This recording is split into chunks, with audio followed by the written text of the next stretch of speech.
Good morning. Welcome back to the Red Mic. Happy Monday. Glad you're here. Red Mic messages are leadership and life lessons picked up from 25 years as a public servant, 16 years as a youth football coach, scouting volunteer, and 10 years as a mediocre athlete with far more heart than actual physical ability. Today's Red Mic message: relationships are the real wealth. But before I get into that question, should I stop doing my intro? Is that keeping people from listening beyond the start? The reason I started doing my intro is, well, a way to tell people a little bit about what the live stream's about, but also as sort of a nod to Scott Adams. Scott Adams does a live stream slash podcast every day, 7 days a week. And he calls it Coffee with Scott Adams. And he starts it the same way every time. They do this thing called the simultaneous sip. But before they do the simultaneous sip, he says,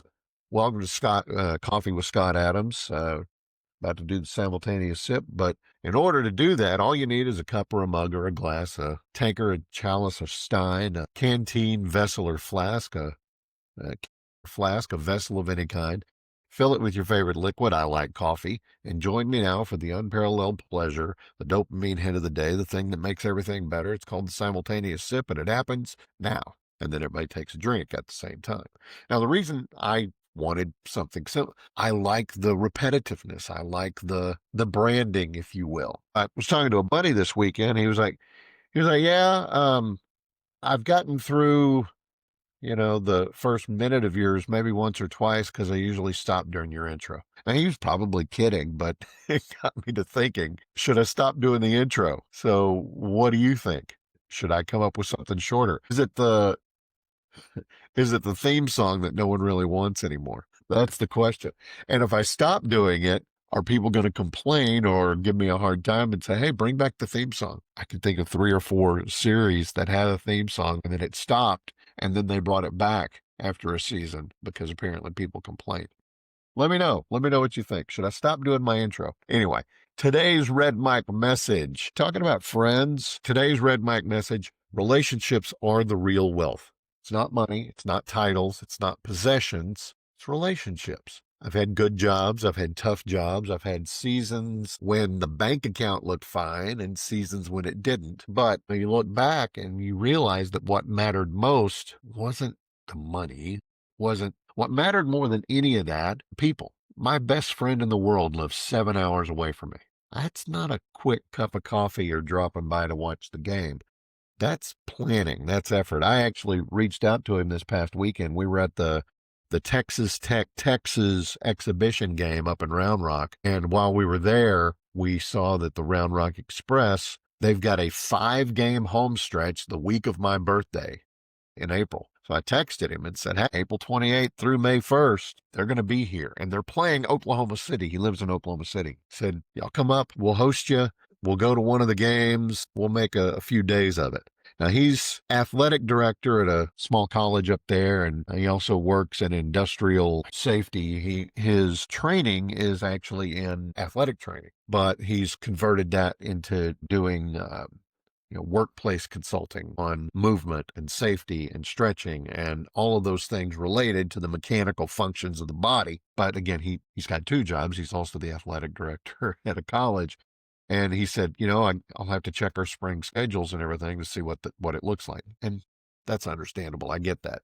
In fact, he was an athletic trainer at Kilgore back in 95 when my wife and I got married. And we were holding our breath hard because, Kilgore almost never had a good team. But that year they had a good team. And if they had ended up winning a game, there was a possibility that my best man wouldn't have been.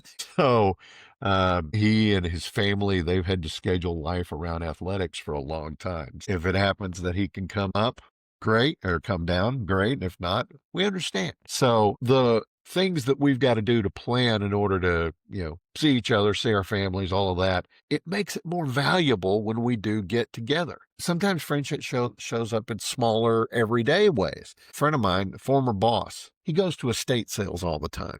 And I told him a while back that I was looking for a compound miter saw. He sort of kept the back of his head. And sure enough, this weekend, He texted me while we were at the Texas Tech game. By the way, 12 inning exhibition, and Texas won 9-3. We left in the 10th inning, and it was still 8-3. But anyway, it was a great game, a lot of fun.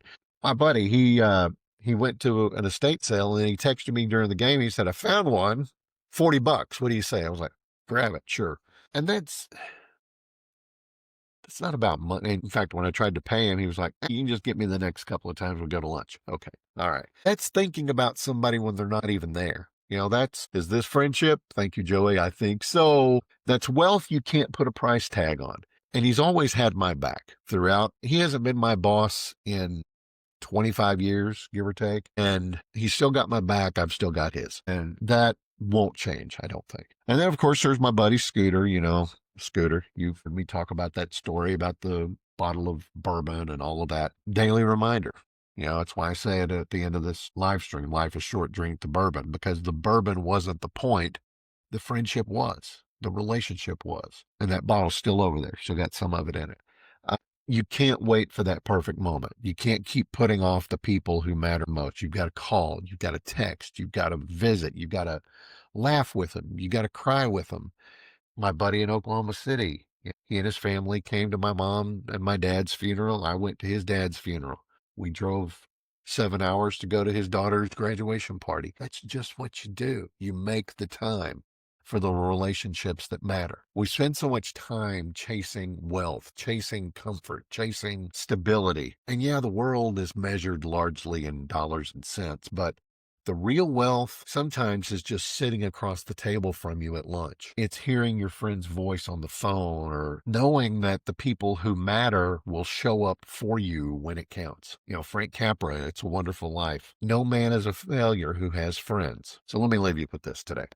Check your accounts, not your bank accounts, not your stock portfolio. Check the accounts that really matter. Your friendships, the family ties, the people who make life worth living. Invest there, because ultimately that's the wealth that counts. That's the wealth that you can't replace. And that's today's Red Mike message. I hope you found it interesting. I hope you found it helpful. I hope you will give me a like, a follow, and a share. Let other people know, hey, I've been listening to this guy. I like what he says. Maybe you will too. I love you guys. I'll see you again tomorrow. Tomorrow, I'm going to talk about the Indiana-Iowa game. 1,000 IQ. Huge, huge props. And yeah, a little self-promotion as well. Again, I love you guys. Thanks for being here. I'll see you again tomorrow. Don't forget, life is short. Drink the bourbon.